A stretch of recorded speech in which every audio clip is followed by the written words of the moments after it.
Coming to you live from the Movie Change Up podcast. Yeah, it's the Disney Plus Weekly Review. We're here every week pretty much, unless one of us is sick, gets in a car accident, or something beyond our control happens and it doesn't allow us to record an episode. If you're watching the video feed of this, whether it's Twitch or YouTube, you can kind of tell it's a little Christmassy up in here. We're recording this on the night of the 23rd for a Christmas Eve release. We're in that festive spirit. It's technically Festivus, a Festivus for the rest of us. So, Tristan, it was kind of a light week for Disney Plus. Their only major drop was the Hawkeye finale. So, without further ado, why don't we just jump right into it? Sounds good to me, Joe. Happy Festivus to you. Yeah. The holiday for the rest of us. Yeah, exactly. And so, we'll talk about some Christmas movies and episodes later on and talk about all of 2021 in Disney Plus afterwards, but let's just start with the big thing, the Hawkeye finale. It came, it went. I think we're going to be on the same page. You disagree. Basically, plot of this episode, Kingpin rolls in, they fight Kingpin, they fight the red suits. Episode just kind of ends. It's one of those things where, to me, honestly, while I was watching it, I was a little let down because it almost felt like a penultimate episode in a way. Like, there wasn't the big, shocking twist. This is going to be kind of a spoiler review, obviously. My thoughts were there were no big reveals. It kind of just ended how you would assume it would. And I go to something, what I heard, movie kind of online pundit Dan Murrell once said is it's not what it's about, it's how it's about it. For a lot of these type of things, and how it's about it was kind of boring. It was just almost a paint by numbers type of thing. It's like, oh, the mom was evil. They don't even do it in a big shocking way. But yeah, I've talked this entire time, so I'll let you give your thoughts on it. But Yeah, you mentioned that you feel like it's kind of a letdown, but for me, it felt very much consistent with the rest of the series. Like it didn't feel like I didn't need there to be a final twist. I didn't need there to be like a big reveal or a shock at the end. I kind of liked that it just kind of ended. You got the characters finished their arcs, the story ended, and then it was just kind of over. I like the fact that I got to that ending scene and I thought, oh, for sure we're gonna get a 10 minutes now of setup for what's next and a bunch of setup for Secret Wars or Young Avengers, whatever it is they come next with Kate Bishop, and we're gonna get all these like cliffhangers, and we didn't get any of that. And I thought it was kind of neat that it just actually wrapped up. There wasn't a need to leave a bunch of stuff hanging outside of some Kingpin fate cliffhangers maybe up in the air. But like even that, it's like we all know he didn't die. Like no one's number one. If he did die, why bring him back? That's almost just disappointing and annoyingly bad. But we all know he didn't die. And my whole thing isn't even like a reveal to set up the next thing. I mean more like even something we all saw coming of like Kate's mom being the villain essentially. Is even within the show itself. I almost think it was written in a way where they're like it wasn't a big reveal. Like they never hinted towards it. It was more just like, well, Vera Farmiga's cast as the mom, so we kind of assume she's the villain.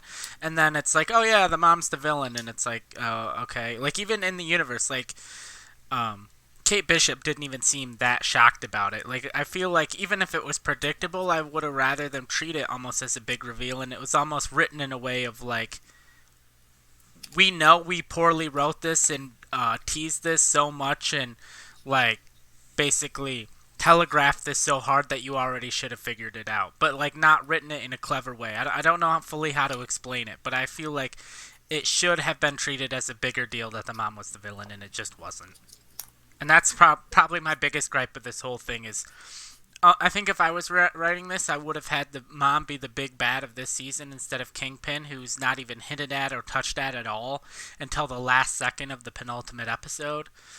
I almost would have liked it more if like the mom was the big bad of this, and then Kingpin, kind of like how it is at the end. I know you're talking about, oh, this didn't have a big reveal, it just kind of ended. But even if it was a post-credit scene of like maybe the mom's in jail talking to Kate Bishop, and she's like, oh, there's someone above me. Like if you want to bring this down, you have to bring the whole thing down. And she's like, well, I need a name, I need to know who I'm going after. And the mom says Kingpin, and we just cut to like Vincent D'Onofrio sitting at a desk. And I think I just don't know. I just think everything with the mom and the villain, like, I think it's bad writing in a way almost to have your big bad be someone who isn't even teased, referenced, or anything and just shows up at the very end. It's like, I'm the big villain, and you're like, oh, okay. Look, I think And then the he's hero's not even the one that pretty kills him. often. Like he's definitely. They mentioned the uncle. They mentioned the guy in Yeah. charge. He was definitely mentioned throughout the series, starting with like the second or third episode. They talked about you got to talk to the big guy. There's this guy who's been out of the game for a while. They hinted at the fact that Kingpin was around. Uh, and I have some thoughts on Kingpin.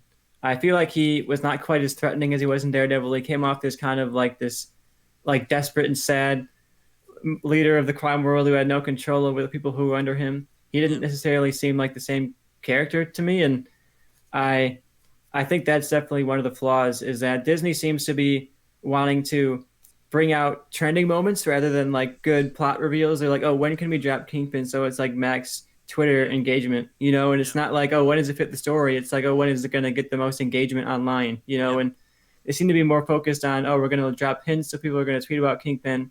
And then we're going to have this Kingpin reveal at the last second so people can tweet about how cool it is to Kingpin again. And it seemed like the narrative was kind of at the second to the social trending for a lot of these shows. Really, it seems like that's the flaw for almost all of these shows. Is they seem to save a lot of the reveals for the end, but yet they want to drop all these hints so that people are talking about it. And then by the end, you get to the end, and the hints are so there that you're not surprised anymore. Yeah. So it feels like they're kind of caught in the middle of wanting to have all these hints so that you're talking about it, but at the same time, they want to catch you by surprise. But it's not really surprise when the hints are so obvious. And like Kingpin is tied to Echo in the comics. He's in this storyline in the comics. Like it's not a surprise to see Kingpin show up if you know the storyline, Echo. Like it's not like it was a crazy hole that no one expected. But also, So like, I don't understand why they had it be a reveal. Yeah, but and one thing too, with you're talking about like the Vincent D'Onofrio portrayal, I feel like the Vincent D'Onofrio Kingpin from the Netflix show, and I understand like the Netflix show was technically was supposed to be in the MCU, but I think it was all a one-sided relationship where Netflix is like, yeah, we're a part of it. We reference Hulk and all these other things in the movies, and the MCU never referenced Netflix at all until technically now. But I feel like that Kingpin was in a world that was just so violent and dark and brutal that his version of Kingpin fit. And I just don't think that version of Kingpin fits the MCU proper. That's always kind of lighter on violence, and the fight scenes are always like more flippy and kind of high speed and high movement, and they're not really like these brutal, dark action scenes. And it's almost like not in quality. I wouldn't compare the MCU in quality to Batman and Robin, but it'd be like if you had Jared Leto's Joker as the villain in Batman and Robin, and it's like it doesn't fit. And I think that's part of the problem is he maybe tried to dial it back or tried to lighten it up to make it fit, and it just didn't work to the point that while I appreciate Vincent D'Onofrio as Kingpin, I think he worked perfectly in the Netflix series. I just think the Kingpin that's required for the MCU because of the tone of the MCU is a completely different character.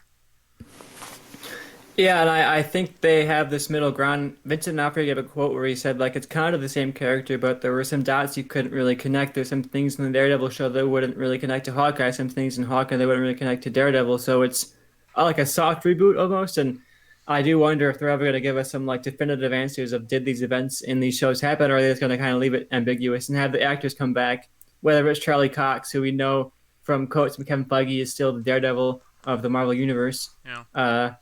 And I think their path forward here is to bring back a couple of the actors. Charlie Cox, Vincent D'Onofrio. Maybe you bring back the Jessica Jones actress. Maybe you bring back a couple of the more acclaimed actors from those shows. And John Bernthal. If they ever do Punisher again, I think John Bernthal is coming back. But I don't think we're gonna ever see like a Defenders thing. So I think they're just gonna 100% ignore Iron Fist. Maybe like 10, 15 years, or even like 5 years from now, Shang-Chi's taken off and they want to do another thing with Iron Fist. I imagine that the actor they cast for the original Netflix show will probably not be brought back because they just want to completely start over. yeah, and I'm curious as the multiverse gets more and more prominent in the plot if they're gonna give us some kind of like, oh, we brought back a couple, but not all of them. It kind of reboots in the madness, but who knows? And I don't want to talk all about the negatives, Joe, because I do have a lot of positives. Haley Honestly, to talk about Steinfeld and this Jeremy episode. Renner are in the show. That's positive. I know people on Twitter hate Jeremy Renner, but those people are stupid. I like Jeremy Renner. Yeah, I think I really like their relationship here, especially in this finale. You see it all come full circle. You see Clint call her his partner, and say, "Oh, if you're in the mess, I'm in the mess," essentially, and that kind of moves her. Where she spent this whole season trying to kind of get on the good side of her hero, and to hear her hero call her his partner, I feel like was probably a very emotional moment Yeah. for her. And there So was a that was a lot of, great growth for the relationship. and it's kind of almost, I don't want to say she's becoming Black Widow because that's more going to be like Florence Pugh's type of role, but in like Jeremy Renner's mind and like his relationship with Kate Bishop is she is kind of like the new Black Widow, like to him, because there were like connections obviously with the fall where he saved her, but I was seeing online there were people connecting dots of when he told her to give him hell. Uh, the only time he's ever said that before in the MCU was, I believe, in the first Avengers movie. I'm not sure. Maybe it's Age of Ultron. In the opening, he said that to Black Widow. That's interesting. I didn't notice that callback, but I like that. I think the relationship feels like that, and it feels him and Black Widow felt much more like a partnership Yeah, there was versus Kate never. Bishop for a while felt like sort of like the mentor or the mentee, Yeah, and then by the end of the show, they definitely felt like they were working in tandem. They were very much equal footing in their partnership. yeah, I really liked.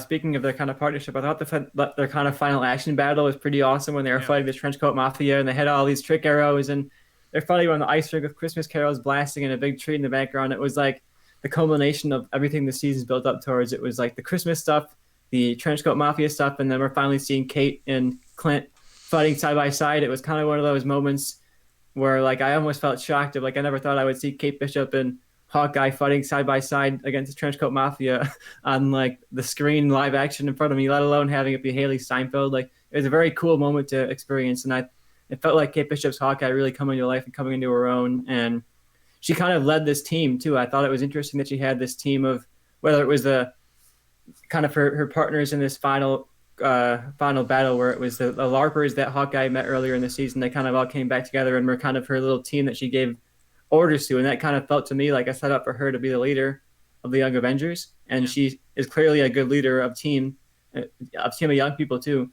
So I thought that was a really cool setup to set up the Young Avengers without having it be like a post-credit scene where somebody shows up and says, "Oh, Kate Bishop, I need your help." You know, it was very natural. It felt like it was saying, "Oh, Kate Bishop, she's a really good leader, isn't she?"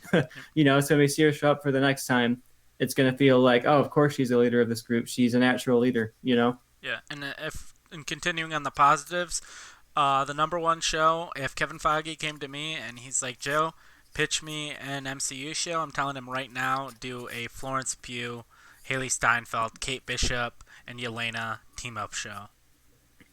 Yeah, I Their think that was a dynamic, great. while the Jeremy Renner, Haley Steinfeld dynamic was really good, I thought the Florence Pugh, Haley Steinfeld dynamic was even better. Yeah, I want to praise the show for the inclusion of the side characters too. A lot of the times I've mentioned how bringing in characters some throughout the franchise can be really off-putting to me and kind of taking me out of the narrative I'm in, where suddenly it's like, oh, here's a character from another movie, here's a character from another movie, here's a character from another movie, and it feels like they're kind of subverting the plot to bring in other stuff. And this never really felt like that outside of maybe the last couple episodes. I felt like, particularly Yelena and Echo's roles felt very natural within the plot of the show. It didn't feel like they were pausing it to be okay. Now here's the Yelena arc. You know, it felt like and then of course Yelena shows up for it's like this escalating problem where they have the Trenchcoat Mafia, then they have Echo, then they have Yelena, then they have Kingpin. It's like this growing threat. So I felt like that was very natural inclusion of outside MCU characters where it could have easily been like, and now we pause for the Yelena episode, and now we pause for the Kingpin episode, and now we pause for the Echo episode, and then the finale we have the setup for Young Avengers. And I was very happy this was a Hawkeye show about Kate Bishop, about Hawkeye, and the side characters are just kind of additions to that cast, you know? Yeah, and especially I like that the MCU is continuing their tradition of having stepdad characters that aren't pieces of crap. I was fully expecting, like I knew the mom was going to be a villain, but I was still kind of waiting for the turn of like the dad. This like I mean it was the mom's boyfriend, so not technically the stepdad, but basically having him still kind of be scummy. But him at the end, even though he's a villain in the comics, just in there sword fighting, helping everybody out, kind of being doofy, but still being. Competent with a sword. I thought that was fun. Yeah, I absolutely loved it. He was very doofy. He felt literally like a dad. You know, he had the dad energy where he was like out of place, making like weird jokes, but he was holding his own. I thought that was kind of awesome that they this character that could have been nothing. That for a lot of the show felt like nothing, and it felt like he was just this device for the plot. Like when he was arrested and he was like giving this really stilted performance, where he was like, "Oh, how could you do this? I don't know why I'm being arrested." And I was like, "What is this character? This doesn't really make sense." And then in the finale, I totally like turned on this character, and he was fighting with sword fighting the trenchcoat mafia. I was like, this is the right amount of stupid for me. Like, it's just barely enough stupid that I'm loving it, but it's not so stupid that I'm taken out of it. And I think that worked because they've kind of set up the Trenchcoat Mafia throughout the show to kind of be stupid themselves. So it's not like this doofy guy is beating out these like incredible, amazing fighters. It's like, okay, both sides of this fight have proven to kind of be dumb throughout this season, so it works when they go against each other. Yeah, it'd be one thing if he was going and fighting Yelena and holding his own. I'd be like, okay, Yeah, maybe that. yeah, But yeah. they make it out to the Trenchcoat Mafia are kind of doofuses. Like especially like they have the episode here, the moment here where Kate reunites with that guy where she mentioned the Maroon Five joke early in the season. I think it was like episode 2 or something. She mentioned that, and he says, "Oh, I took your advice, bro.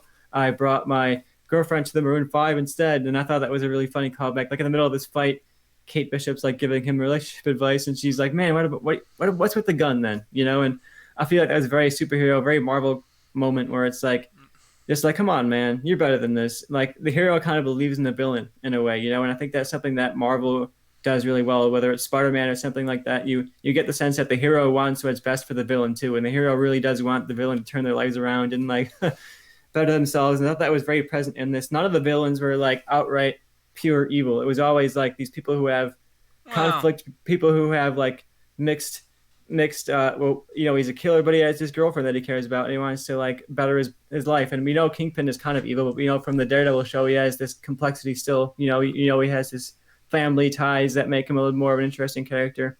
So I like that this show allowed the heroes to kind of sympathize with the villains a bit. Yeah, definitely. And so I do got to get your thoughts now because we're heading to the post credit scene, and I was pleasantly happy with this one, and I don't think most people were. So I'm in agreement with most people. The post credit, because I watched this morning. No, Wednesday morning. Sorry, today's Thursday. Yes, Wednesday morning on my way to work, and the post credit scene would have been worth it if there was a character that we knew in the audience that had a reaction to the song or the performance based on who the character was. I don't even care who the character was. If you have Paul Rudd in the audience and he's loving it and he's like, "This is amazing," worth it. If you had Yelena in the audience being like, "This is terrible, I hate America," worth it. The, any character that had a reaction that fits who that character is would have been worth it. But the fact that there was just nothing and it was just that, I was like, this is abysmal. The fact that there was no other post credit scene besides that, I was like, what are we? No post credit scene would have been better than this. Look, I'm a big musical fan, and when we saw the trailer for this and we talked about the trailer, I said, Joe, I want the entirety of Roger the Musical. I want to see the whole thing. You know, I want them to upload that to Disney Plus. I don't want just one song. You know, I want the whole musical. And like, I enjoyed this scene, but I do understand people who wanted like a actual plot driven post credit scene would have been I, let down. And I do think there's ways that could have improved it if it was just going to be like a joke, like, oh, here's a musical number. And they mentioned that at the beginning they said like, "Oh, happy holidays from Marvel Studios." So to me, that set up that this is kind of like a meta thing. So I think they could have improved it. You mentioned putting characters in the audience, but I think if you're going to go meta with it, you're just going to say, "Oh, this is our holiday gift to you, the fans, is Rogers the Musical." I think it would have been really fun to put Jeremy Renner and Haley Steinfeld in the cast. Make Jeremy Renner play the kind of Captain America role. Put Haley Steinfeld in one of the Avengers roles, and you don't have to make it literally Hawkeye, literally Kate Bishop. You could make it like, "Oh, here's the cast of the show you just watched, having fun. Merry Christmas." You know, yeah, does I think they could have Florence been a lot Pugh more sing? fun. I don't know who sings in this cast, but Vera Farmiga, she could sing. I could see it. Vera Farmiga coming out with some really great, like soprano, high pitched singing. I could see it. yeah. I've seen Vincent D'Onofrio in the recent version of The Magnificent Seven, so I feel like he can hit a high note because his voice is fucking weird in that movie. Um, Would that have made it more fun to you if instead of randoms, it was like, here's the yeah, cast of the show because they're performing the honestly, song? my thing, it was just pointless. Like, it wasn't.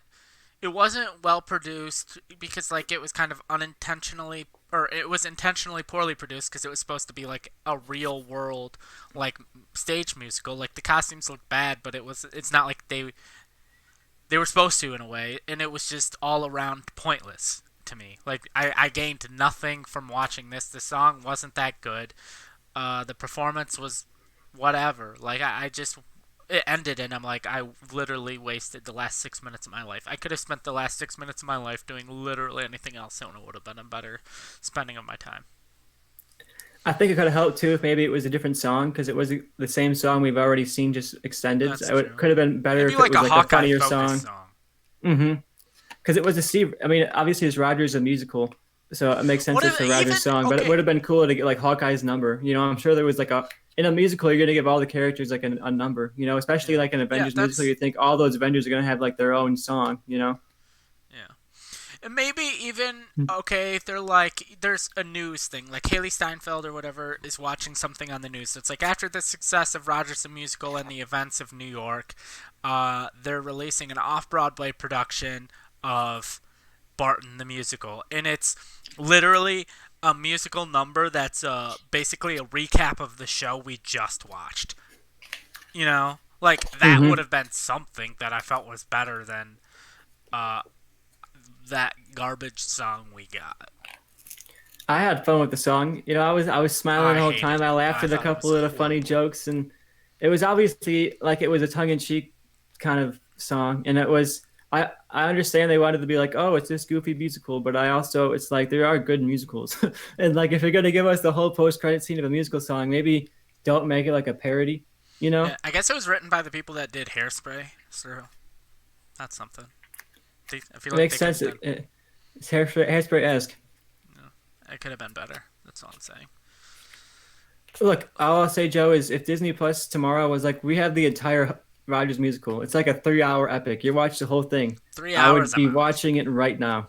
If they were legitimately though released it and they were like it's an hour 15, I'd watch it. 3 hours, there's no way. But an hour 15, just out of pure curiosity and lack of shit to do, I'd probably watch it. But just like in that moment, what it was, I just felt it was pointless, and I didn't care for it. What did you think of the uh, reveal of the Rolex being Laura's, and she was Agent Speaking, 19, I was presumably gonna, Mockingbird? I was gonna say, speaking of pointless things that didn't matter, I felt like there was maybe a deleted scene or a moment or anything that made that matter. They could have completely just cut it out of the episode it was in, and I don't think it really changes anything.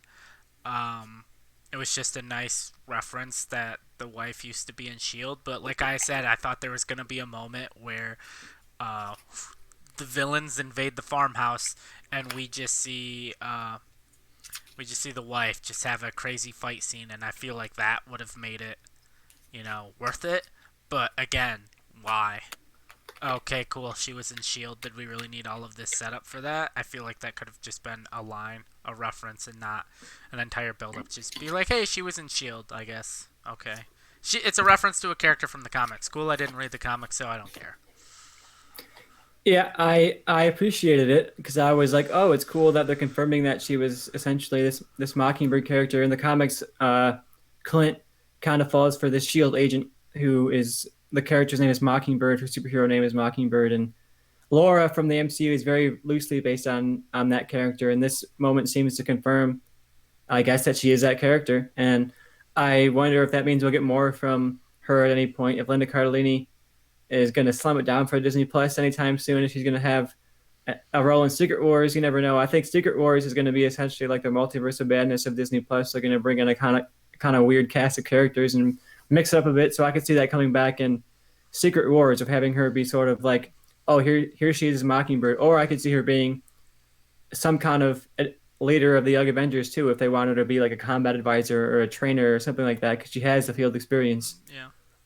I also think it's worth noting that in Agents of Shield, they have a Mockingbird character. Yeah, I saw that. So it yet again, Kevin Feige is making anything canon except for the Agents of Shield. You know, Netflix you can be canon. Agents of Shield, Well, no. he We're just did gonna have throw Jarvis, in. or was no Jarvis was from Agent Carter, wasn't he? He was. I was gonna say, I feel like that. I feel like honestly, more than a setup for anything else, the only reason he made her Mockingbird is so to make Agents of Shield less canon. Even and right in the same show where Netflix is like giving this canon pass of like at least half canon, partial credit canon. Yeah, like anything that we want to say happened in the Netflix show can happen, but if there's anything we want to gloss over, we can do that too. Agents of Shield didn't happen. Not me. Not my Marvel. Exactly. I don't know. I never really watched it. All I heard was people were like, "It was good for like a time," and I'm like, "Okay, that's Yeah, the show. That's the show that's gonna get me into it. Is it was good for like a couple season and a half." it was good for a little bit. It had a bit where it was Yeah, I good. remember when it started, everyone was like, "Okay, well, season one, they're just waiting for Captain America: Winter Soldier to happen," and then it picks up after that, and then it kind of falls apart after a little bit. I'm like, "Okay, so that's a show I just never need to watch." Got it. They had a good run when the Hydra stuff was going on, and they were able to bring that into the show. And that was a single moment where it was like, oh, the MCU movies and the MCU TV shows are like crossing the streams. Yeah. But never again. The snap never addressed in Agents of Shield. They never even spoke of it. So for me, that was the point where it was pretty much not canon anymore. But it would be fun if they brought Coulson back, maybe one or two of the side characters, and it's similar to this. If they were like, oh, it's canon if you want it to be, but it's not canon if you don't want it to be. Yeah. All right. Anything else you want to say about this show? I had a good time with it. You're more negative So, on the finale than I was. I think the finale was a mess a little bit plot wise. I think the pacing, because Disney wants the reveals to be so prominent, I think this show would have been better if you brought Kingpin in like episode 2, to make him built up more as the antagonist, because it does feel like he shows up and then dies. And if you hadn't watched Daredevil you're like, oh, cool, Kingpin's in the MCU, and then he's dead in one episode, I would be pretty let down. I highly doubt that he's dead, but no. uh, at the same time, I thought it was a really good run of a show overall. I thought this series was a fun time. Brought me in the Christmas spirit. It brought Kate Bishop. I thought it would be a nice origin to her, but it really brought her to the forefront, and I really kind of fell in love with that character, and I can't wait to see more from her going forward. So this did a good job setting up the characters it wanted me to get invested in, having me have a good time, and I honestly did like that the finale didn't devolve into a bunch of setup. It didn't devolve into like Falcon and the Winter Soldier's finale, where it was like we're so trying so hard to set things up that it almost steps back the plot of the show, Yeah. where it's like we need to get the U.S. agent into a certain spot so that we can bring him forward. We need to get Falcon in a certain spot so we can bring him forward. And this didn't feel like, okay, now we got to get the characters where they got to be next. It felt like, oh, they're where they are, and that's just where we're gonna pick up from. Yeah. I will say, all of our Hawkeye, as in Hawkeye the character predictions, were wrong. We were all like, "Oh, it's gonna set him up for him not really be in the MCU moving forward," and he's not really in the MCU anymore, less than he was when the show started. So, yeah, Yeah, you said he you could. wasn't gonna make it home for Christmas, so Joe, That was my you're big even more wrong than prediction. I am. That was my big prediction, as I thought that was going to be kind of it. Is he wasn't going to make it home for Christmas, and then he just was. There wasn't really, like that. That was it. Was just little things like that. I thought it would be more of like a pressure of him like racing to get home for Christmas, but no, he made it. It's all good. Um, but yeah, so Where do we see Haley Steinfeld's Hawkeye show up next? post credit scene for Miss Marvel. That's a good guess. I think Miss Marvel's a good guess. I was thinking She-Hulk. I think she'd be a Oh, good that's addition to the She-Hulk cast. yeah. It kind of depends on what comes first, I guess, because Miss Marvel's. I think we know it's quarter 3, so that's going to be like a July August type of time period release for Miss Marvel. So I think if She-Hulk comes, I'm imagining Moon Knight as like a March type of thing.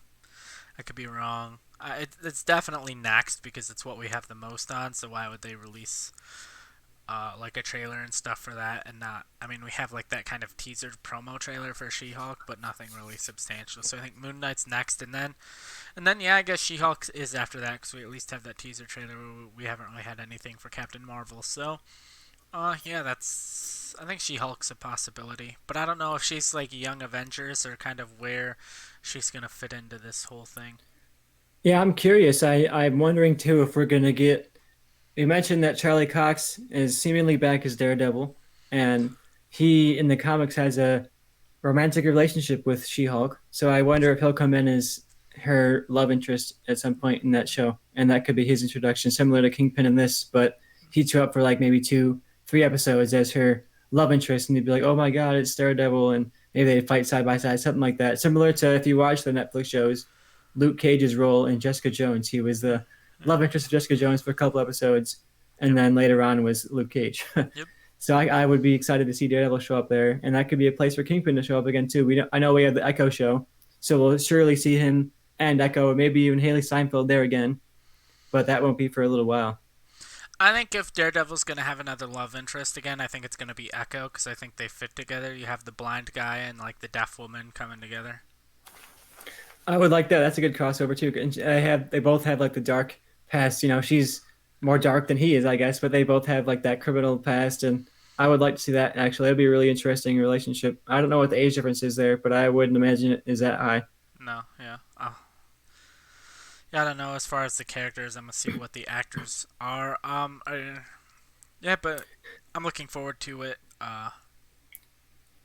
Yeah, I had a good time with this series overall, and it did good setup, and I'm really looking forward to where we see these characters next. So I do think She-Hulk's a good bet. Miss Marvel's a good bet. I doubt we see any of that kind of crossover in Moon Knight, which I believe is the next Marvel show. Yeah, Charlie Cox. I looked it up, is 39, and the actress that plays Echo is 24. So it's like it's not crazy, you know.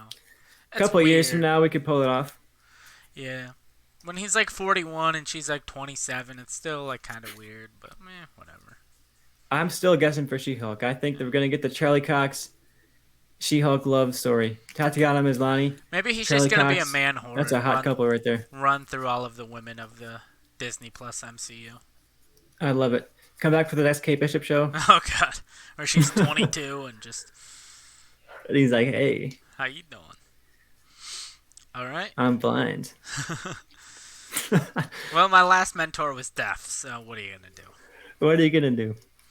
All right, you ready to move on to our next topic before we get I'm ready, gross? Joe. What's our next topic? All right, Maybe something less gross. It's the Christmas Eve, so we thought, hey, there's a bunch of Christmas movies and Christmas episodes on Disney Plus. Let's check them out, see what they're about, see what we want to recommend. If you're sitting at home alone Christmas Eve or Christmas Day, or maybe you're hanging out with the family and you're like, hey, let's throw on a movie. What should we watch? That's what we're here to do. Like, hey, these are some good episodes you should watch, or hey, these are some good movies on Disney Plus you should watch. We kind of stayed away this year of rewatching or watching for the first time popular movies. Like, we're not going to be recommending Home Alone or The Santa Claus or like those big popular movies. You know about those. You've most likely seen them 100 times. Like, I'm not going to waste time being like, hey, you should really check out The Santa Claus starring Tim Allen. You know. The one we both happen to check out, because we're both like, hey, let's just look for movies we've never really watched before. We recommended movies to each other. But the movie I didn't really know was a Christmas movie until I was scrolling across the holiday collection on Disney Plus, was While You Were Sleeping, which turns out is a romantic comedy. I've heard the plot before. I've heard people talk about it. I knew Sandra Bullock was in it. I fully thought this was a thriller until I was about 20 minutes into this movie, and I'm like, I think this is supposed to be a romantic comedy, which also makes more sense as to why it's on Disney Plus. But the plot of this movie, if you didn't know, is this kind of token taker woman on the subway, played by Sandra Bullock. He's the same guy played by Peter Gallagher. He's the big villain in Mr. Deeds, if you've seen that. He comes through her subway stop every day, and she's like falling in love with him, even though she's never said a word to him. One day he trips, he falls into the subway track, and Sandra Bullock saves his life. And there's some miscommunication, and his family thinks that she's his fiance, and he's in a coma, so he's not there to dispute that. And throughout the movie, she kind of falls in love with his family, and they fall in love with her. You know, the guy's dad's played by Peter Boyle from Everybody Loves Raymond and Young Frankenstein. And, you know, they got the brother, Bill Paxton. Or no, Bill Pullman. Sorry, Bill Pullman plays the guy's brother. And, she realizes she's actually starting to fall in love with the brother as, you know, she's spending time with him. The brother's starting to fall in love with her. Only problem is the brother thinks that it's his brother's fiance, and so he's having conflicting feelings. And I don't want to spoil the movie, but that's kind of the setup and the problem for the movie. I thought it was a nice, decent, solid romantic comedy. It's really weird when you go into a movie expecting a full-on thriller and you get a romantic comedy, because this movie, if you've seen our main show before, the movie Change Up, where we, pitch and reboot movies, you could totally remake this movie as a full-on thriller. But Tristan, I know you kind of checked this out for the first time too. What were your thoughts? Yeah, I was curious. I scrolled through and I saw the title and I recognized it and I looked at the cast and I thought, oh wow, they have an actual recognized cast here and they're fairly young in their careers. So I was excited to check it out and I had a good time, especially with the cast. I think that's the reason to watch this, honestly. Like the plot is just your typical, oh, they're in love at Christmas type of thing, and they got to bring their families together. And it's not, the plot itself wasn't necessarily anything special, but it was a very good, like feel good romantic comedy. And if you Sandra Bullock and Bill Pullman, I thought gave really good performances, and I understand Sandra Bullock got nominated for some awards after this performance even, so that's kind of interesting to watch it here. And Sandra Bullock, her career isn't necessarily thriving right now. Like she's still in movie stuff, but she's not like an A-list person people are rushing out to see her movies type of actress. And I really liked her performance here. I thought she gave a good. I like her in this. She has kind of like this every woman look to her. In a lot of her movies, she has this very approachable kind of like girl next door look that I really like. And she added a lot to this movie, and I thought she's very charismatic and approachable here. And I liked her a lot. I thought she was a standout here uh, in this movie for sure. I also got to give some love to her. She's a token taker at the Chicago Transit Authority on the Randolph and Wabash shop. She works at the Randolph and Wabash station where I was just at today on the way to this podcast. So I was looking at you, Sandra Bullock. Nice. I will say, speaking of Sandra Bullock, where I'd like to see her pop up, she's done a few movies with Keanu Reeves. I'd love to see her as a villain in John Wick 4. That would be really fun. Yeah, if you like Sandra Bullock or you like Bill Pullman, I think this is a good one to check out. Or if you want just like a heartfelt uh, romantic comedy, this is much better than I was thinking it would be as this. And I actually do recommend watching this. I think it's the one of this list that I would genuinely recommend checking out. It's not going to blow you away, but it's going to be a really pleasant time with some really charismatic leads. Yeah. All right. Another movie I checked out, I don't think you've ever seen it, is The 12 Dates of Christmas, starring Amy Smart and Mark Paul Gosselaar. Well, I'm I not have going to not lie, seen that one. for a long time through, I'm going to say maybe halfway through my high school career, I thought Paul Walker and Mark Paul Gosselaar were the same person. They have a similar look, and I thought at some point the kid from Saved by the Bell decided to change his name and start the Fast and the Furious franchise. So that's how my brain operates. But yeah, Amy Smart, who people might know from various movies, she was pretty big in the early 2000s, late 90s. And kind of the plot of this movie is her character is always trying to be set up. She's always alone on Christmas. Had a recent breakup with her boyfriend of 2 years. Not recent. It's been a year since they broke up. He wants to meet up with her, and she's like, "Oh, I get to go back with my boyfriend." However, her dad's new wife has set her up on this blind date with the guy that turns out to be Mark Paul Gosselaar.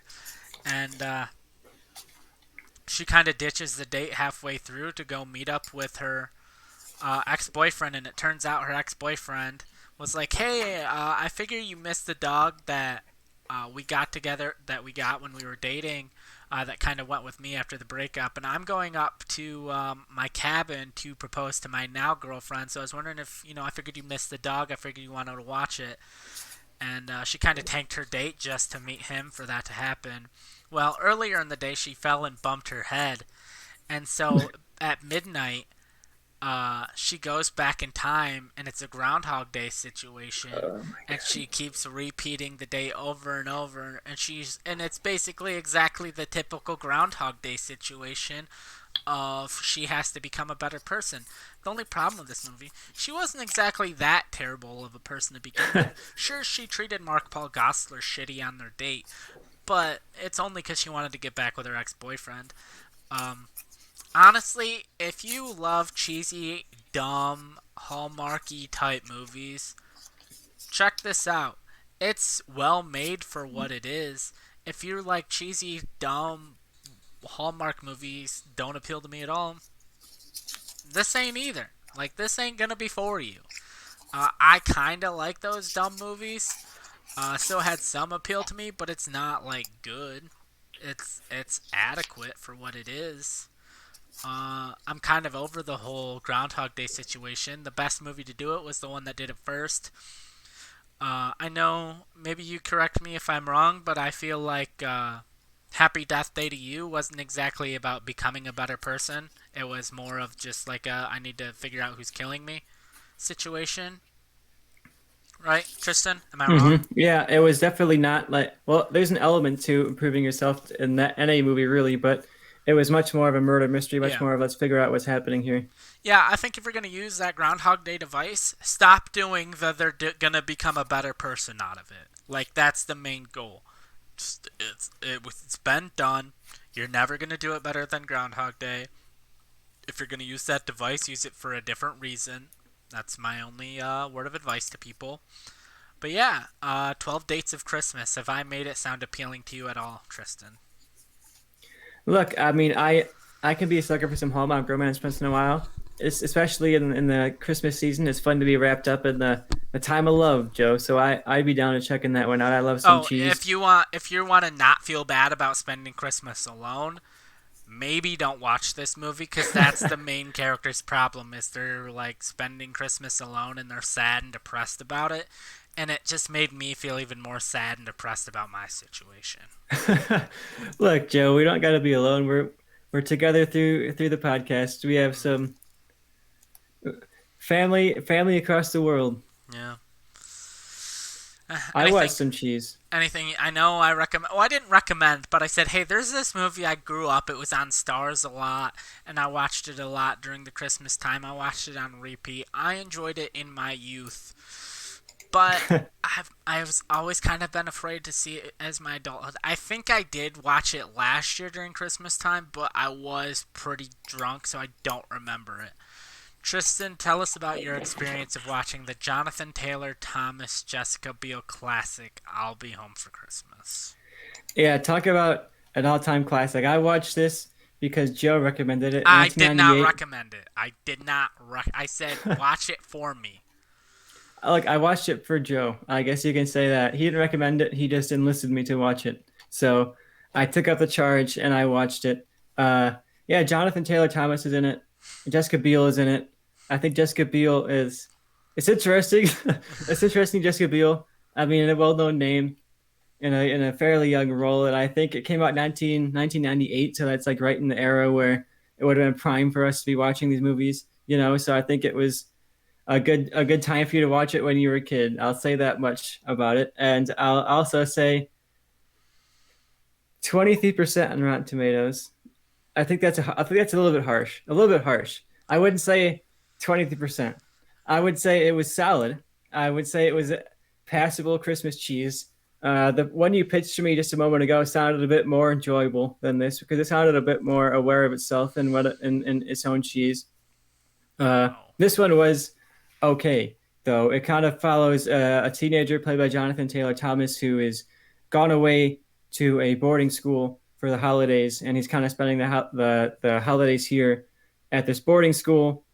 So it has that element to it that I thought was interesting. Like the holiday away from home is unique because the Christmas movies are very much about like the family coming together, time with your family, and that kind of stuff. So I thought it was interesting the premise of oh, he doesn't have his family. He's kind of alone at Christmas and not just alone in his life. He's like alone in this situation away at the boarding school. I thought it was a good setup.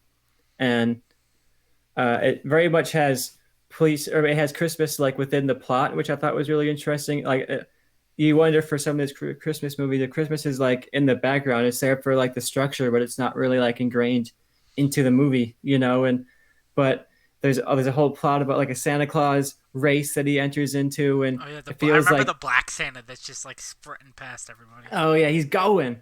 It was like there goes the Santa man. It was yeah, there was Santa throughout What's the new, movie. Pussycat?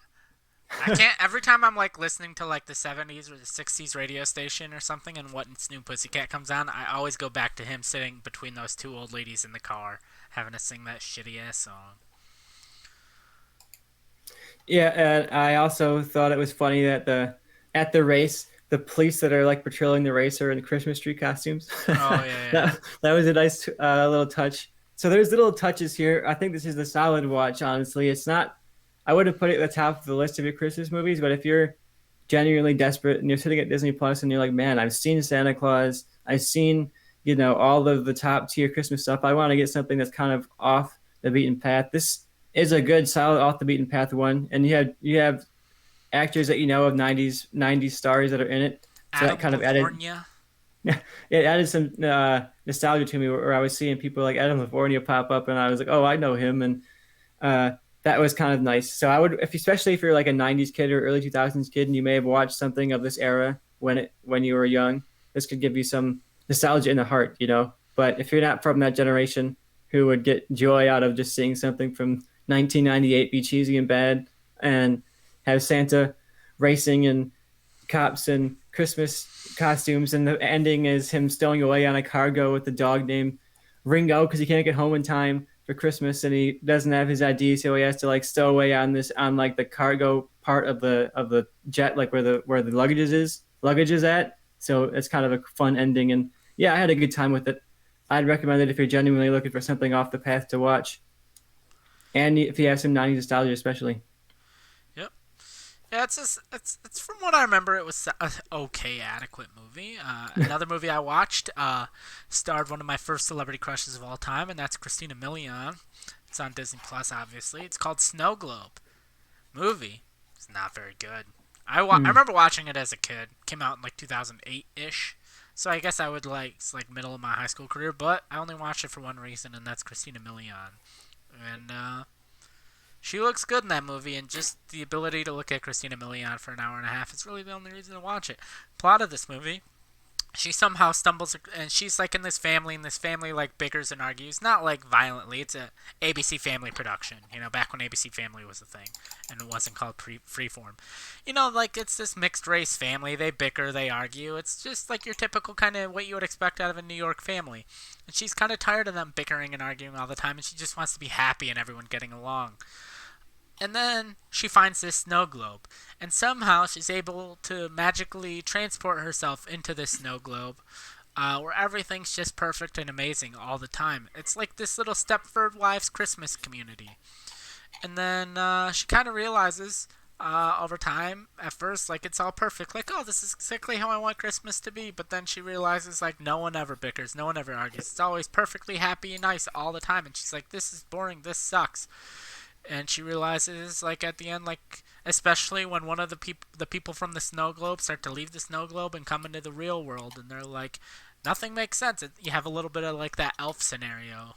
A little bit of, like, this perfect guy from this perfect community comes into the real world. And essentially, like, she realizes, like, oh, her family's not that bad. Because you could kind of tell that from the beginning when they were just bickering over her brother wanted to watch the Giants game during Thanksgiving dinner. I feel like that's not really, like, he wheeled the TV in and she was like, oh, can't we have Thanksgiving dinner without having the TV? I'm like, that's your worst complaint about your family. Like, He should have a Groundhog Day scenario where he improves himself as a person. Yeah. Or not. Just repeats the same Thanksgiving over and over and over again. Constantly watches the Giants game. She's like, please, can you watch something else? Yeah. He's like, no, I got to see how the same game ends. Yeah. Yeah. But yeah, that's my review of Snow Globe. One that I watched somewhat by accident. There's a story behind this a little bit, in that my aunt and a lot of my, like, the generation above me and my family talked about how they always watched the movie Babes in Toyland around Christmas time. I keep seeing that, but I'm like, I'm not going to watch this. It looks not great. Yeah, I had never seen Babes in Toyland. It always been like, oh, my grandparents watched this one, so maybe someday I'll check it out for the family connection of it, but it was never really on my priority list. So I was going through the Disney movies, and I saw they had Babes in Toyland, so I started watching what I assumed was the movie my parents and my grandparents kind of grew up watching. It's sort of like, it's a big musical, and it's set within sort of like this toy box looking world where there's dancing soldiers, and it kind of feels like a toy box come to life. So you can see the Christmas angle to it. There's a toy maker who's essentially a Santa Claus type of character, and it's this romance of these two kind of star-crossed lovers having to go off on their own journey, and like she's betrothed to somebody else, and then she kind of like finds her true love, and she's like, oh, here's my real love and not my like promised love. And that's kind of one of those stories where she has the one that she's sworn to, and yet she finds this guy that she truly does love and care about, and they go on this loving journey together.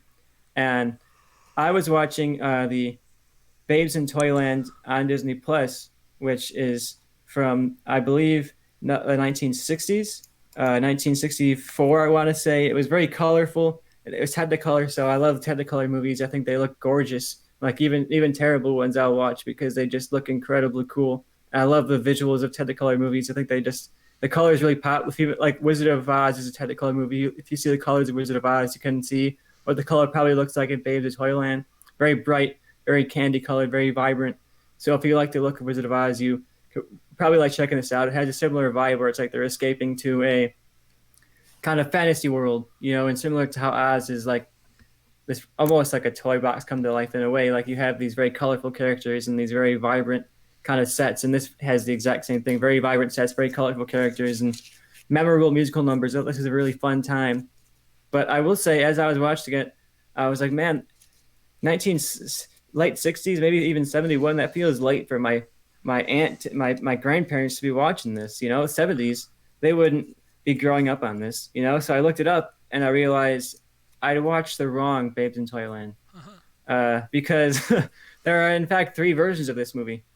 The one that my grandparents had grown up on was the 1934 black and white version of the story, which I have not seen, but it's not on Disney Plus. It's free on Tubi if you have Tubi, but I'm not going to promote a non-Disney Plus show on this. This is a Disney Plus podcast, but somehow I actually do recommend the 1971. I want to say it is Babes in Toyland, the one that I did not mean to watch, but I had a good time with it. If you want to get a bit more modern, there was a Keanu Reeves, Sandra Bullock adaptation of Babes in Toyland. So if you have some nostalgia for, like we just mentioned, some 90s all-stars. Keanu Reeves, you got Sandra Bullock. Matrix 4. Matrix Resurrections, which I may or may not watch. I'm about to check that one out. I'm looking forward to it. But I have only seen the 70s one. That's definitely on Disney Plus, and I had a good time with it. Really colorful visuals. If you like these kind of classic Technicolor big dancing musicals, you might have a really good time with it, like I did. But you might also realize you watched the one you didn't mean to watch. So now I guess I have 2 more versions of Babe in Toyland to check out, which is fun. But I would recommend Babe in Toyland. Maybe not to you, Joe, but to anybody who loves these kind of big studio musicals where it's these huge dance numbers, very colorful sets, especially the colorful sets. I was just mesmerized by the set design here. But Joe's giving it 2 thumbs down, so I don't think he's a big fan of colorful Rodgers and Hammerstein-esque musicals. Rodgers and Hammerstein ruined movies. So, any other Christmas movies you watched? I watched a very recent Christmas movie. One from 2 years ago, 2019. It was a launch title for Disney Plus, I want to say. Noel. Oh, yeah, I watched that last year. That movie sucked. Yeah, not great. I had fun with the two leads. Anna Kendrick gave a really charming, kind of fun performance. So if you like Anna Kendrick, you might get something out of this. I thought she was a thing to attach to here. The plot is that Anna Kendrick plays Noelle Kringle, the daughter of Santa Kris Kringle, and Santa Claus has died, and now it's up to her brother Nick Kringle, played by Bill Hader, to kind of inherit the role of Santa Claus. And he's kind of a slacker. He doesn't really want to do the Santa Claus stuff, so he goes on this like sabbatical and then is not to be found. So it's Christmas season. They don't have a Santa Claus, and Noelle, played by Anna Kendrick, decides to go on this journey into the real world to find her brother Bill Hader and bring him back in time for Christmas. You get some good elf-style comedy once in a while where Anna Kendrick is kind of out of her element in the real world, and she has this idealized version of Santa Claus and the North Pole and Christmas, and then she comes to the real world and it's much more cynical, much more corporatized, and she's not super happy with that. You also have the kind of feminist angle where she's stepped over for the throne essentially because Bill Hader has to be the one to take it, even though she is much more suited for the role of Santa Claus, and she sometimes feels like she has to live up to a double standard compared to her brother. So that was some positive elements to the movie, but that's pretty much most of the positives I can give. The ideas are positive. They cast it well.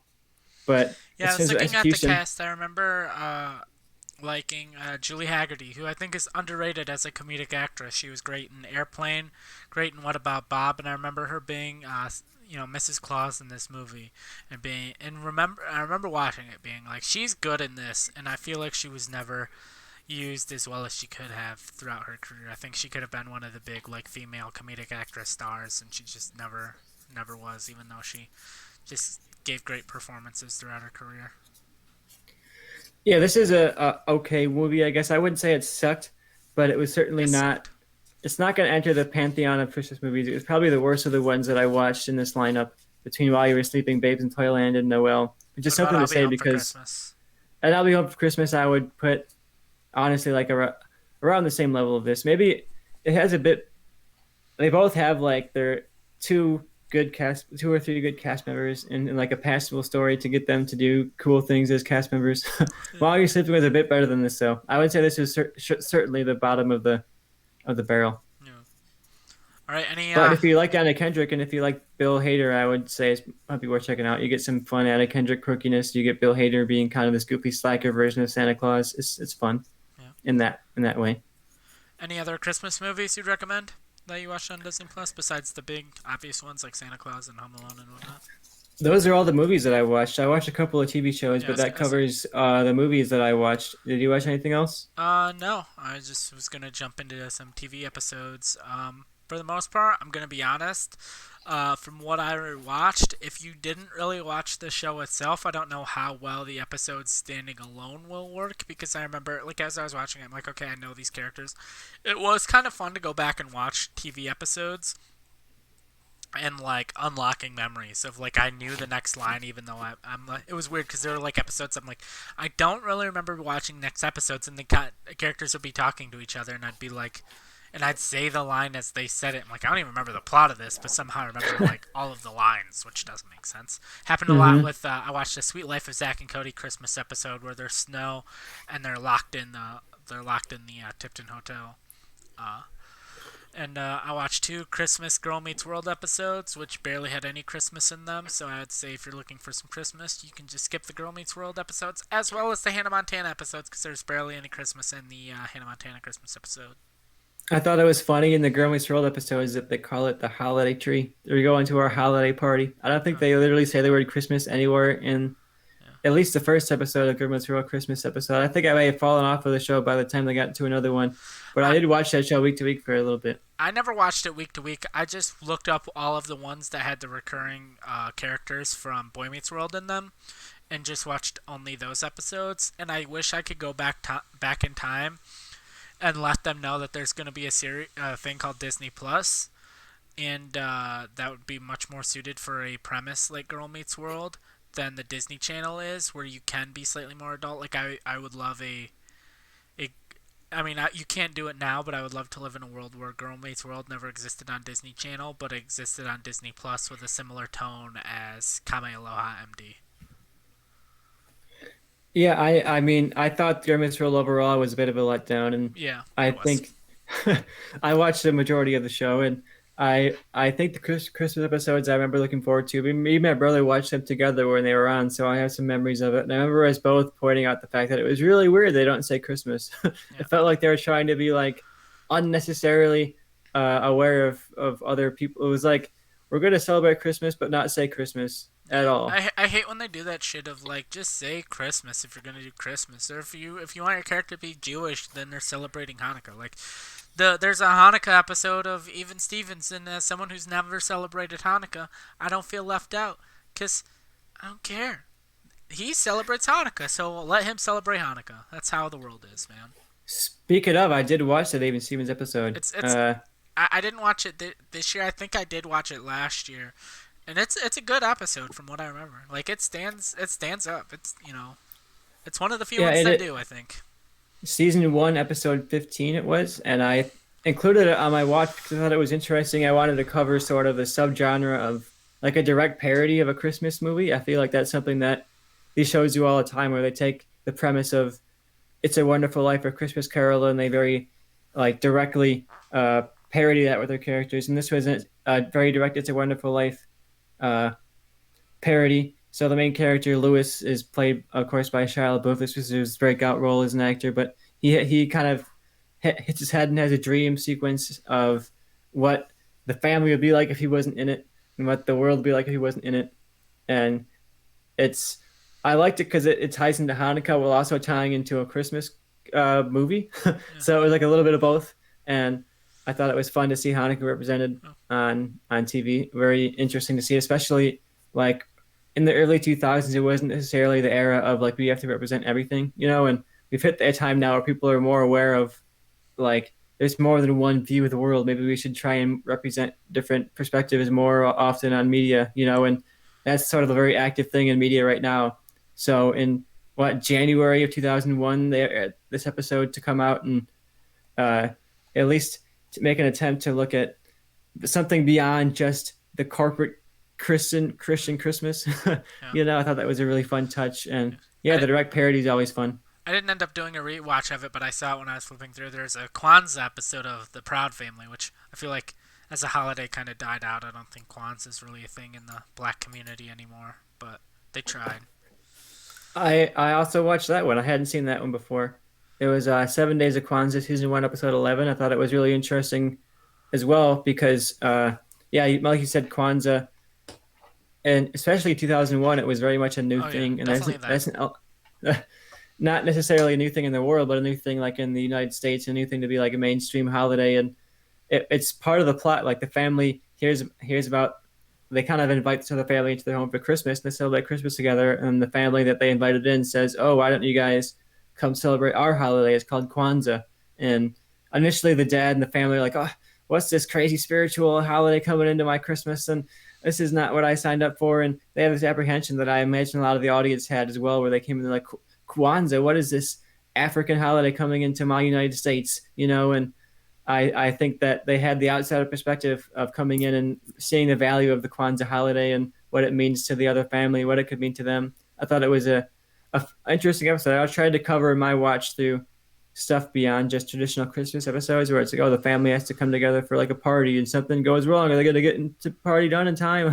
Like I wanted to get Hmm. to a bit more of the outside stuff, especially Proud Family, because they have that revival coming on. Yeah. And I didn't see a ton of the show. I watched it randomly whenever I would turn it on the TV, but it wasn't one that I watched like week to week all the time. So I hadn't seen this episode, and it Yeah. was fun to watch it now. Yeah, I remember. Basically, my thing was I kept looking for Christmas episodes, and like every episode, I'm like, you could cut out all the Christmas from this in like 30 seconds. Like the Hannah Montana 2 episodes of Christmas I watched had no Christmas in them really. The Kim Possible Christmas episode had like no Christmas in it, and I was just like, oh okay, like I guess Disney Channel was just like had the episodes written, and they're like, oh, this is the air date that's gonna be closest to Christmas. We'll just inject Christmas. The Sweet Life of Zack and Cody was really the only one that felt like it definitely was a Christmas episode when they started writing. I thought it was interesting too. A lot of these episodes were early on in the show, at least for the ones that I watched. They were like season one, season two, and it feels like when you're early on in the show, you're not quite confident in the characters. You don't quite know the direction of the story, so you fall back on the Christmas episode, the Halloween episode, the birthday episodes, those kind of things that you can easily pop out without really having to even know the characters. Yeah. So it feels like that was kind of especially in the early seasons, okay, let's give them a Christmas episode because we kind of have like the structure for what that's going to be like, and then throw our archetypes into it. So you can see why they kind of fell back on those for early episodes of these shows. Like episode 11 is Proud Family's Christmas episode. That's really, really early in the show. Yeah, and speaking of other Christmas episodes, I did watch. There was a Boy Meets World Christmas episode, which I did feel like was kind of a different plot. Season 4, episode 11. You have Sean, who he's working at the docks because he's finally wants to be able to buy nice Christmas presents for his friends and family. And working on the docks sucks. He wakes up at 3 a.m. It's freezing cold because it's kind of the outer Pittsburgh area. And he hates it. And Corey's got a job as a waiter, and he's just racking up money. And Sean goes visits him as a waiter, and he realizes Corey's working for the mob. He's doing things for these two guys played by Buddy Hackett and another guy who's kind of big in like the '60s, playing these mob bosses. And he's like, Corey's got to deliver envelopes and like do all this stuff. And Corey's too dumb to realize that he's working for the mob. And then I was like reading a review. Apparently, there was a big mob presence in Pittsburgh in the mid '90s. Like, it wasn't like some random weird thing that like didn't fit. Apparently, the mob was very active in Pittsburgh around this time. So. Um, yeah, and Sean basically is like, Corey, you can't work here. You're working for the mob. This is bad. And Corey's like, okay, and he quits his job. And Sean basically realizes he can make some very easy money and accomplish his goal of buying gifts for his friends and family. And so he replaces Corey and takes Corey's job until Corey convinces him again that, hey, it's easy money, but you know, what are you really doing here? You don't want to work for the mob. It's like a weirdly dark episode for Boy Meets World in a way. And the end of the episode is Sean standing, because the Matthews, I guess, apparently have a Christmas Eve holiday party every year, and Sean was supposed to be there, and he's not there. And so Corey finds Sean alone in the cold at night holding a box, waiting for someone to come pick up the box, and it's kind of implied that there's drugs in there, in the box. Yeah, that's a dark take for Boy Meets World. You wouldn't see that on Disney Channel today. Yeah, No, let me tell you a that. lot of it. Even like, I mean, I think that was an ABC show, but like even the Sweet Life of Zack and Cody, there's just a lot of stuff in there that I'm like, that would not be in a Disney Channel show today. And I think a lot of it is, I think Disney Channel in our era was a lot of single cam shows, and now it's all just like boring, lame multi-camera sitcom with like the same dumb jokes recycled over and over. Like, I was watching the Lizzie McGuire Christmas episode, and I'm like, this has like an editing style to it, and this has a direction and everything. And like the Disney Channel shows I've popped in and watched just don't have that anymore. Yeah, I think it's interesting to see the direction Disney Channel has gone, especially when you go back and watch some of these shows, and it's like they were so genre, they were so stylistic, and they really just took things further than you'd think they would. Yeah. All right, One guys. episode that I watched that I hadn't seen before, and it was from a show that I watched pretty often when I was young, so I'm pretty surprised that I hadn't seen it, but it was a Phil Did a Feature Christmas episode called Christmas Break. And I wondered why I'd never seen it, so I looked it up online, and it turns out that it had never, like, it had kind of been aired on TV, but not really. Like, it was actually released as like a special feature on the DVD of like a Disney holiday disc. So you had to buy this like Disney holiday DVD and then go to special features to watch this Phil Did a Feature Christmas episode. That's kind of like a weird backstory to this.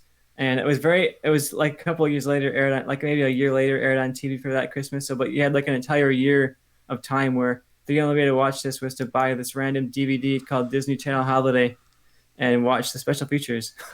That's kind of a unique backstory. And I thought it was also cool because you get sort of like this future take on Christmas. You have like robot Christmas trees and digital fireplaces and things like that. And the robot Christmas tree is really funny because they have to like sing a song to it to not have it kill them because they're afraid of like technology coming to self-awareness and killing them all. So you have like this fear of the robot Christmas tree. They think it's gonna kill them, so they have to sing a song. So they're like, "Christmas tree, oh Christmas tree, don't kill us," and it's something like that. It was a really fun one, and it also has kind of a plot reveal where, because the premise of Phil the Future is that it's this family from like the 23rd century or something that travels back in time to the early 2000s, and then the main character, Phil, accidentally breaks their time machine, and then they're stuck in the 2000s, yet they're people from the future. That's the setup for them. So they're kind of like these oddball, third rock from the sun kind of characters. And this episode reveals that if the time machine had not been broken and they'd gone back when they intended to, they would have hit some big, crazy time storm and wouldn't have made it back to their normal time at all. They'd have been lost in time. So Phil gets the reveal that, hey, if I wouldn't have messed up so bad, we would have all been lost in the universe. So in reality, I saved my family. And that's a nice Christmas edition. You know, he gets to realize that he didn't ruin his entire family's life and keep them stuck centuries before they're supposed to be in this archaic early 2000s. So I thought that was a nice addition. And I also thought it was cool because this episode was directed by Fred Savage, Oh, nice. who Yeah. has some pretty fun background as a kid actor, a TV actor. Yeah, I know he directs a lot of TV now, so that's cool.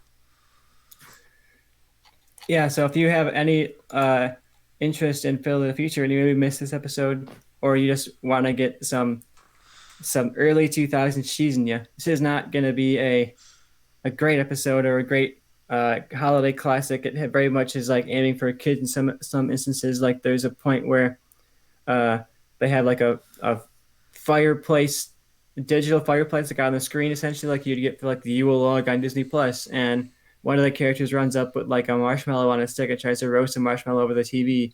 And they're like, oh no, it's just a TV.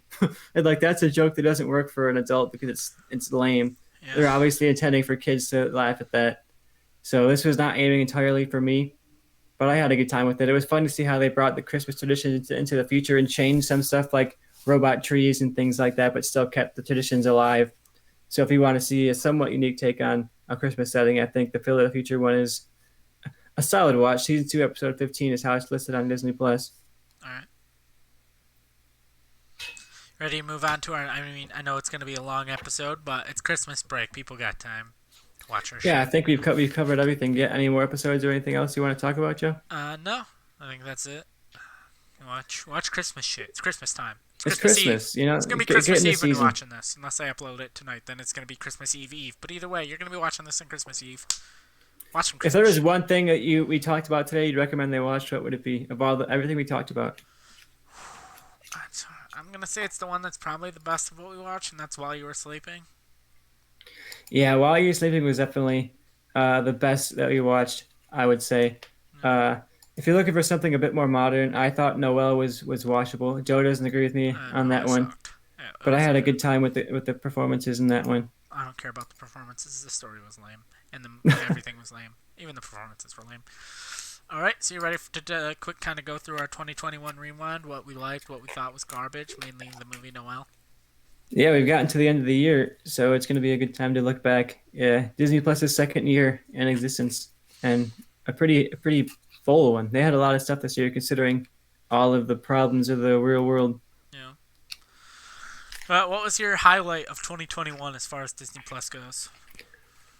I'm never gonna forget the experience of WandaVision, and whether or Me not the either, show but for different delivers reasons. at the end or not is not really like. I think the journey is more important than the destination in a TV show. I look at something like Lost, and I think like the journey of watching that, or something like even Game of Thrones to an extent. Like the ending flopped, but it's not gonna undo the journey of getting there. And WandaVision, every episode was like you were watching on pins and needles every second of every scene, and you were like deconstructing everything you saw. And I didn't expect to be so engaged by these Marvel shows, and WandaVision really showed me what these shows can do in terms of engagement, in terms of making me think about them constantly, making me theorize about them, making me want them to do certain things, and also in the way that it brought in serious themes. You know, the quote of that's going to live on from that show of what is love if or what is grief if not love persevering. I think that's something that people will always quote from the show, and kind of summarizes Wanda's arc from that show. So yeah, I thought the finale sure might have dropped the ball a bit, but the journey of WandaVision from start to finish was just so much fun to go through. Yeah, WandaVision, the ending was worse than the Disney Channel original movie. So maybe it's not about the destination, it's about the journey, but what's the point of going on the journey when the destination is a Disney Channel original movie? For me, highlight, the only Star Wars we really got this year was Bad Batch. I mean, technically, we'll be getting the pilot or the premiere of Book of Boba Fett, but Mandalorian ended in 2020, so all we got was Bad Batch, which I enjoyed, I liked, but I would say for me the highlight of Disney Plus of 2021 was Loki, which I didn't expect. I kind of figured going into it, I've seen all of Loki, I need to see what more is there to do, and we got a really cool, fun, interesting series of Loki, kind of time traveling, hopping around the MCU. I thought was fun. I was, as a big conspiracy theory guy, uh, when not Jack the Ripper, that's not right at all. DB Cooper. When we got the DB Cooper thing in the trailer, I was like, oh, we're going to have a whole episode dedicated to DB Cooper, and it's going to be one of my favorite episodes of TV of all time. I've, seen a whole bunch of DB Cooper theories, this whole thing. I've even seen like speculation that, and the theory that I'm kind of going along with, that DB Cooper never existed, and that was all the flight attendants on the plane conspiring together because there was a whole thing going on, and that's a conversation for a different day. But and then it turns out it was one part of a montage of one episode, and I was kind of let down. But other than that, I really liked it. I think that and What If are the only finales to me, or of the MCU Disney Plus shows to stick the landing.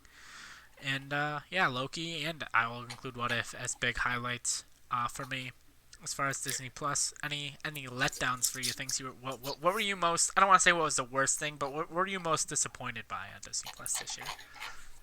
Yeah, it's a tough call. I look at some stuff that I was in love with, like Get Back. I had a really good time with, and those were all good times. I disappointments, I think, mostly come down to things that something like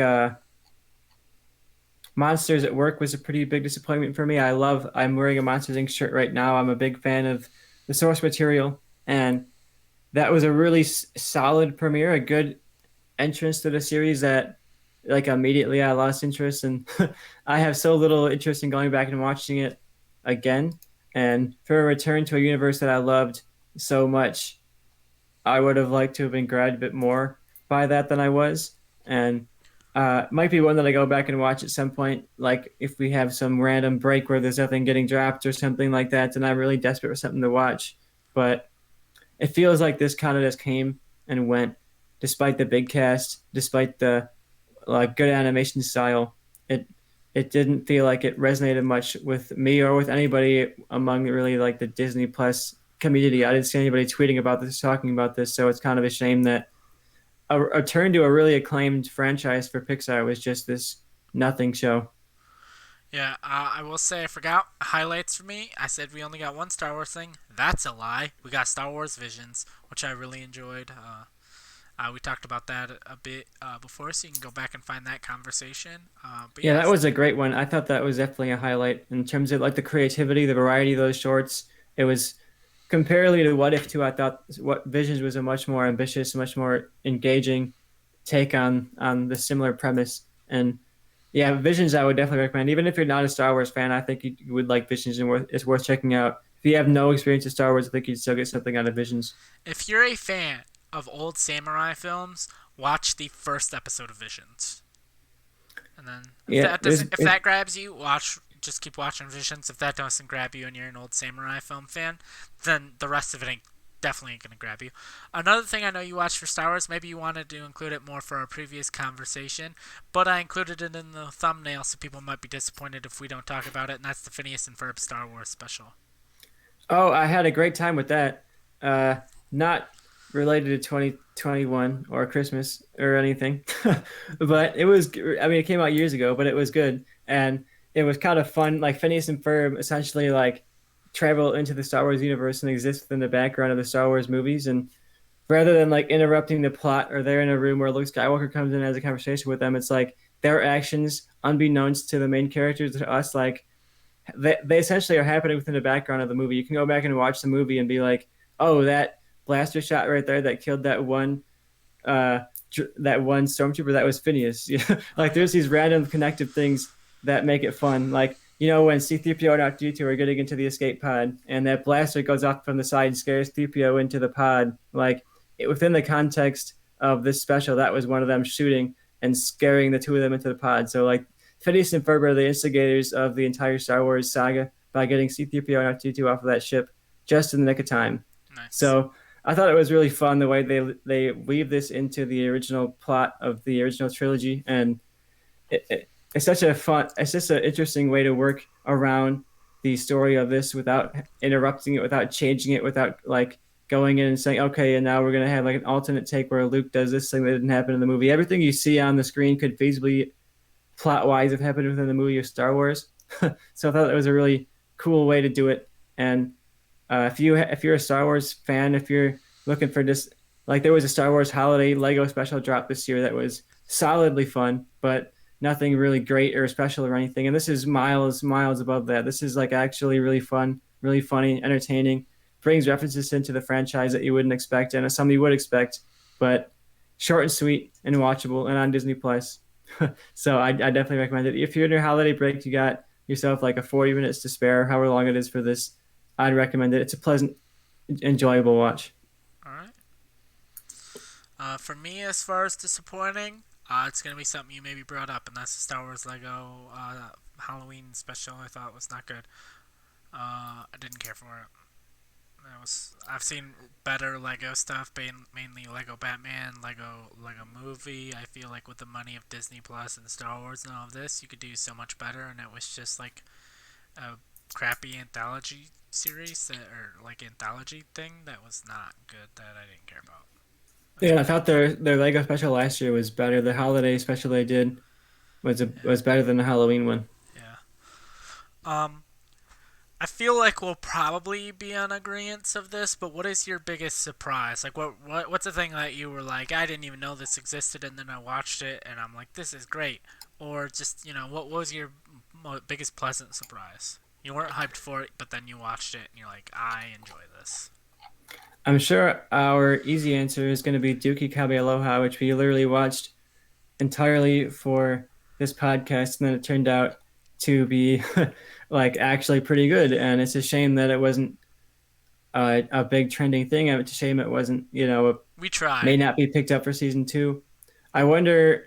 It makes me feel a little bit disheartened, to be honest, about Disney Plus in the way that nothing that is disconnected from their IP seems to resonate at all in any way. Like that, you look at like Mysterious Benedict Society, something that was big budget and expensive and had a big cast and it was like a no one talked about it. I don't know who watched it except for me, but yet it was picked up for another season.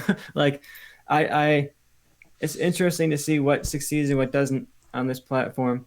And it is I think Dookie Kabe Aloha is going to go down as one of those like could have been shows where I don't imagine it coming back for season two. Yeah. Uh, but it had so much potential to really become something even better than it already was.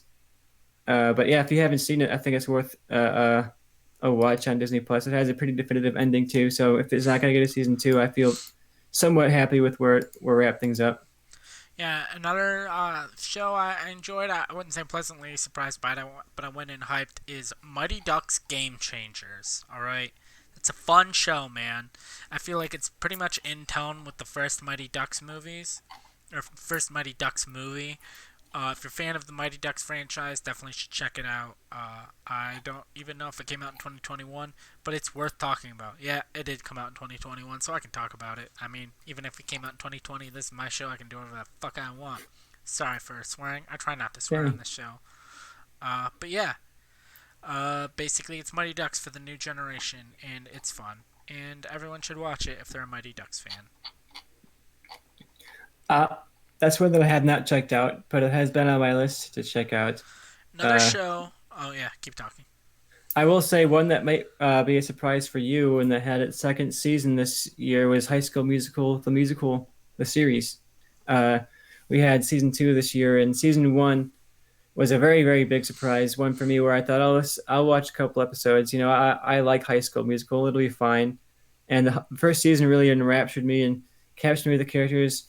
Uh, Obviously, Olivia Rodrigo is the breakout all star from the show, and she's like single handedly makes the show worth watching. So if you have any interest in like pop music and you like Olivia Rodrigo, you might want to check this one out. But season two, a bit of a step down from season one, but I still thought it was pretty good.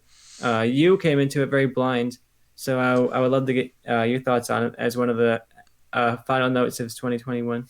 Oh yeah, two things. Show we both watched and I think we both liked, but I don't think either of us finished, and that is Just Beyond, the anthology show inspired by R.L. Stein.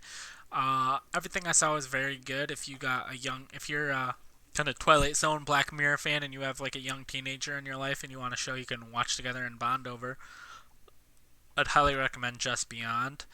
Um, but yeah, to go back to your conversation about High School Musical, the series, I was pleasantly surprised because I was fully expecting each episode to be a musical, and it wasn't. Like, there's musical moments, but I think it fits more because it's not everyone singing and dancing. Usually, the musical moments are a lot more quiet and subdued, and it's more just like a character's inner thoughts. They'll be like alone in a hallway singing, and it'll be more just like kind of singing their thoughts, and that works better for me because when I watch a musical, I'm like, how does everyone just know all the words to the songs and the dance moves? But when it's just like quietly walking down a hallway by themselves, I'm like, okay, I can accept this. But yeah, pleasantly surprised by it. Big Red is my spirit animal. Um, You're a very big red personality. yeah, I love Big Red. Um, I got into the whole Olivia Rodrigo and her boyfriend drama, and I'm now on his side of things. Um, Wow. that's a hot take now that I'm caught up and I read everything. Um, Maybe she kind of lied and kind of embellished things to further her career. Pull a full Taylor Swift. Um, Ooh. who cares about a scarf, Taylor Swift? It's been 10 years. Jake Gyllenhaal's moved on. You don't need to let people trash him for a relationship that lasted 3 months 10 years ago. Build yourself a bridge and get over it. Look, I loved Red Taylor's version. It was a great, great album. Album of the year, maybe. Yeah, All Jake. too well, 10-minute version. Give me 20. I She would take doesn't any. deserve Jake Gyllenhaal. All right.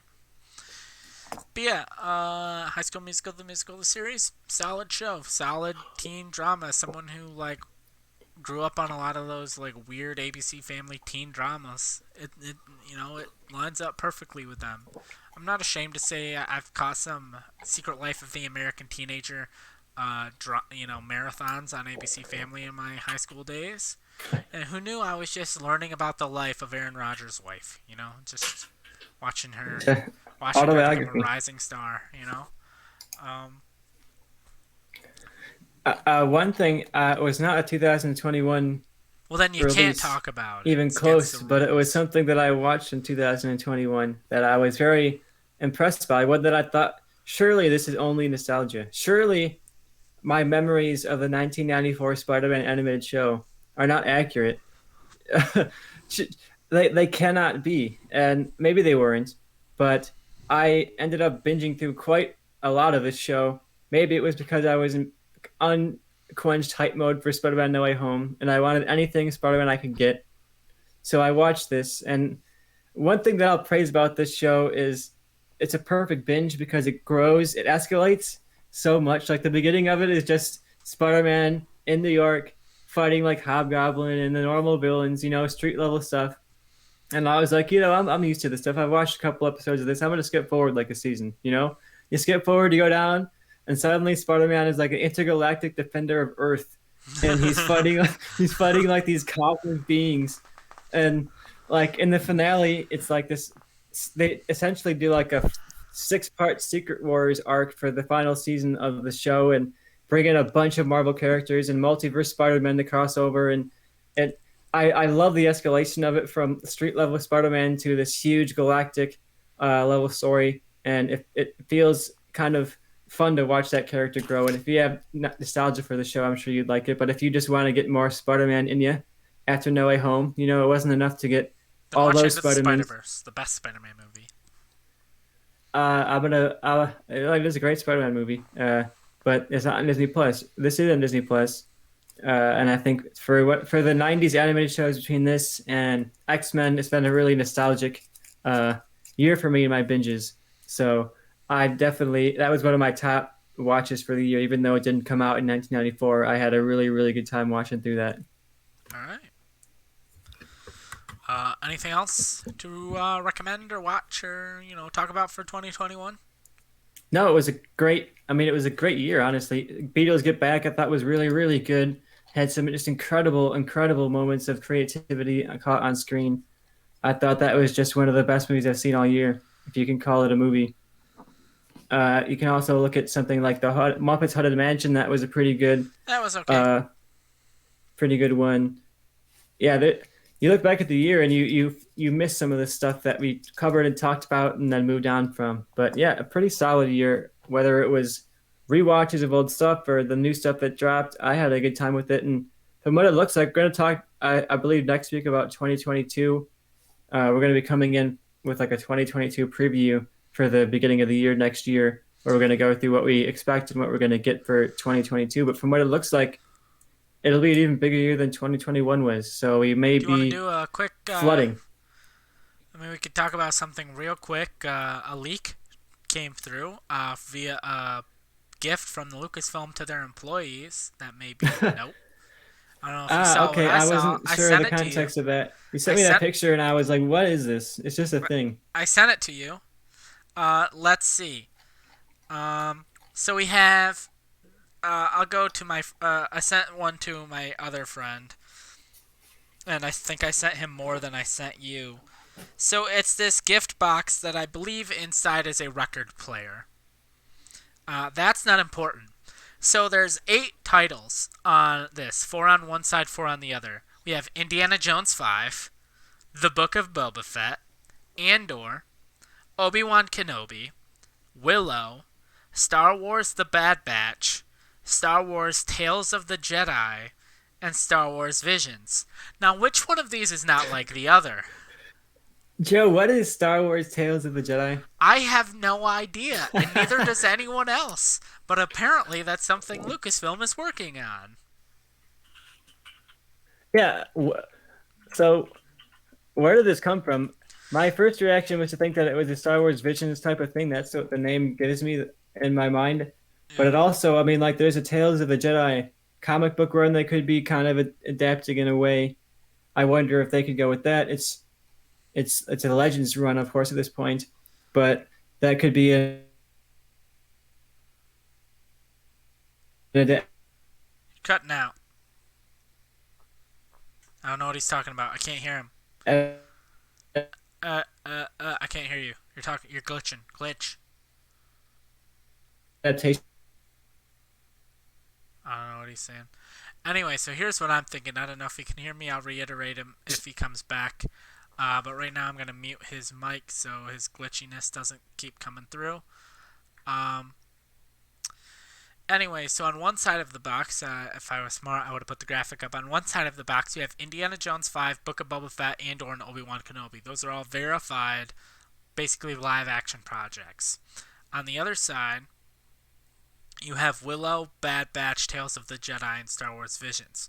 Willow, I believe we know, is live-action, but Tales of the Jedi is in between Bad Batch and Visions, which are both animated projects, which could mean nothing, but maybe makes me lean more towards Star Wars Tales of the Jedi is going to be animated. That's my thoughts. Tristan is glitched out. I don't know when he's coming back, but that's all kind of my final last thing I had. We'll be back next week for, Tristan's gone, so it's just me. We'll be back next week to talk the premiere of Book of Boba Fett. We'll talk the premiere of, we'll be talking 2022 in Disney Plus. And without further ado, goodbye. Hey, thank you for watching the Movie Change Up podcast. We'd really appreciate if you liked, commented, subscribed, and shared us with anyone you think might be into what we're doing over here. Thank you. Have a nice day.